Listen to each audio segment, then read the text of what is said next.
क्या आप सबको पता है कि महाभारत का युद्ध शुरू होने से कई साल पहले ही 7 लोगों को इसका पता चल चुका था कि महाभारत के युद्ध में कौन जीतेगा और कौन हारेगा और कौन मरेगा। लेकिन हैरानी की बात यह है कि उनमें से कुछ ने लाख कोशिशों के बाद भी युद्ध को नहीं रोका, जबकि कुछ सब कुछ जानते हुए भी पूरी तरह मौन रहे। आखिर वे 7 लोग कौन थे, उन्हें भविष्य कैसे दिखाई दे रहा था, और सबसे बड़ा रहस्य, जब उन्हें पता था कि कुरुवंश का सर्वनाश होने वाला है, तो उन्होंने किसी को सच क्यों नहीं बताया। इस कहानी में ऐसे रहस्य छिपे हैं जिन्हें जानकर आप भी सोचने पर मजबूर हो जाएंगे और आप आश्चर्यचकित रह जाएंगे। आइए जानते हैं महाभारत के उन 7 लोगों के बारे में जो युद्ध शुरू होने से पहले ही उसका परिणाम जानते थे, फिर भी वो चुप रहे। तो कहानी के अंत तक हमारे साथ बनी रहिए।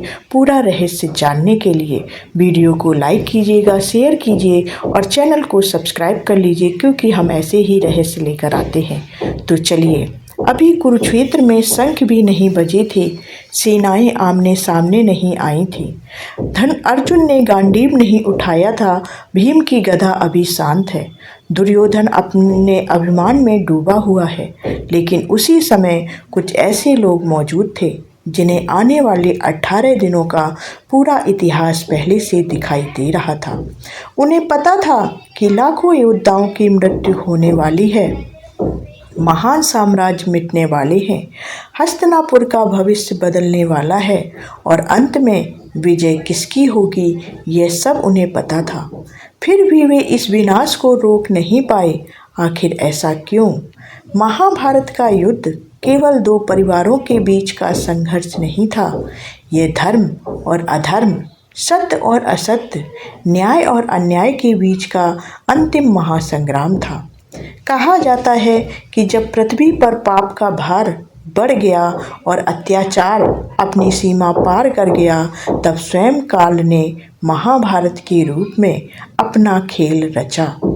इसी कारण कुछ महान आत्माओं को पहले ही आने वाली घटनाओं का आभास हो चुका था। उन सभी में सबसे पहले आते हैं नंबर 1 पर स्वयं भगवान श्री कृष्ण। उनके लिए भविष्य कोई रहस्य नहीं था। वे जानते थे कि दुर्योधन कभी नहीं बदलेगा, शकुनी अपनी चालें चलता रहेगा और अंततः युद्ध होकर ही रहेगा। श्री कृष्ण ने कई बार शांति का प्रस्ताव रखा, यहाँ तक कि केवल 5 गांवों की मांग भी रखी।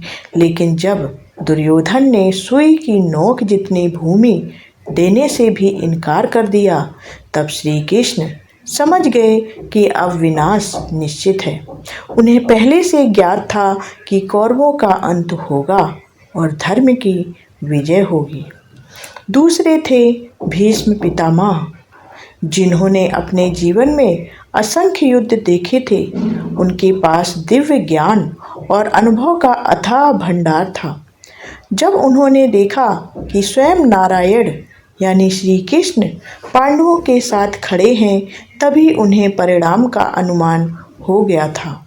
भीष्म जानते थे कि जिस पक्ष में धर्म और श्री कृष्ण हैं, विजय उसी की होगी।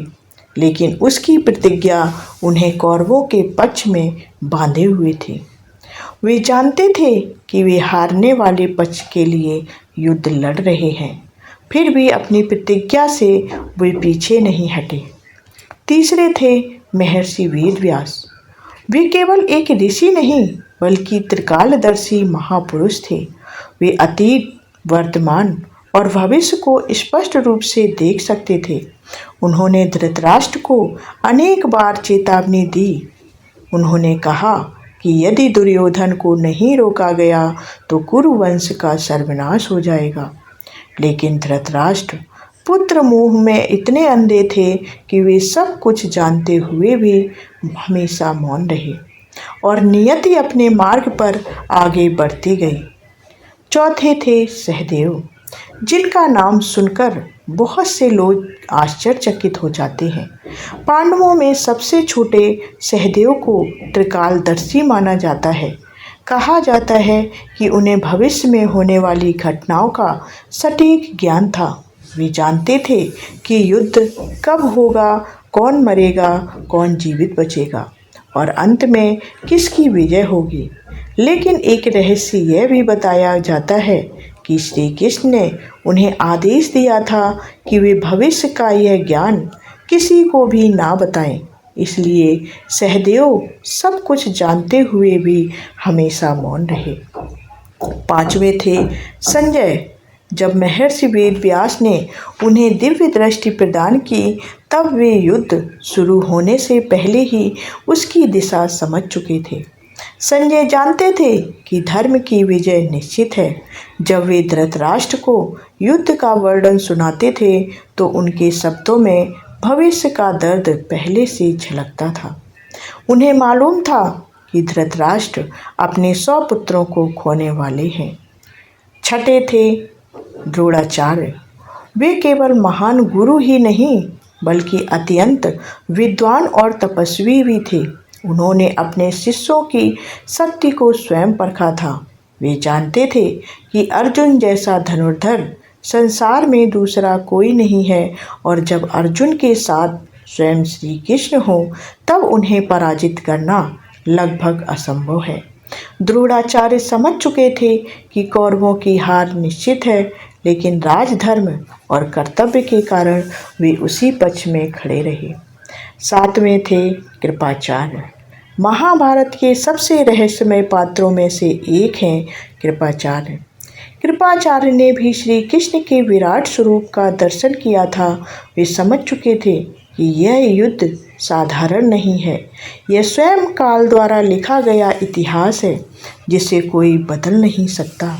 उन्हें भी परिणाम का आभास था, लेकिन वे नियति के सामने मौन साक्षी बने रहे। लेकिन सबसे बड़ा प्रश्न आज भी बना हुआ है। जब इन 7 लोगों को परिणाम पता था तब उन्होंने युद्ध रोका क्यों नहीं? क्योंकि कुछ घटनाएं मनुष्य द्वारा नहीं, समय द्वारा तय की जाती हैं। महाभारत भी ऐसी ही घटना थी। जब अधर्म अपनी सीमा पार कर जाता है तब विनाश ही नए युग की शुरुआत बनता है। यही कारण था कि लाख प्रयासों के बाद भी युद्ध को नहीं रोका जा सकता था। फिर आया वह दिन जब कुरुक्षेत्र की धरती कांप उठी, शंख बजे, धनुष तने, गदाएं उठी और शुरू हुआ मानव इतिहास का सबसे भयानक युद्ध। 18 दिनों तक धरती रक्त से लाल होती रही। महारथी एक एक करके गिरते रहे। भीष्म, द्रोण, कर्ण, अभिमन्यु, घटोत्कच जैसे महायोद्धा काल के ग्रास बन गए।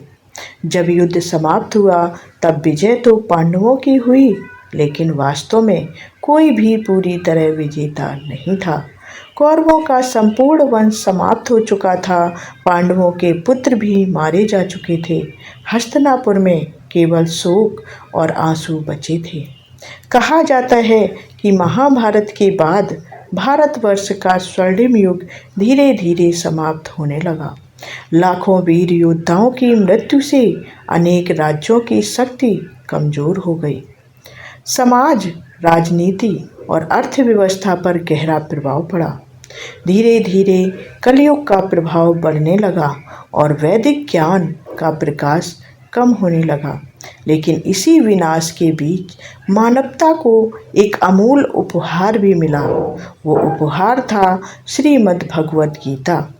युद्ध भूमि में अर्जुन को दिया गया श्री कृष्ण का यह दिव्य उपदेश आज भी संसार के करोड़ों लोगों को जीवन का मार्ग दिखा रहा है।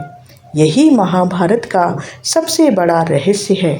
युद्ध में केवल राज्य नहीं बदला था, बल्कि एक युग समाप्त हुआ था और दूसरे युग का आरंभ हुआ था।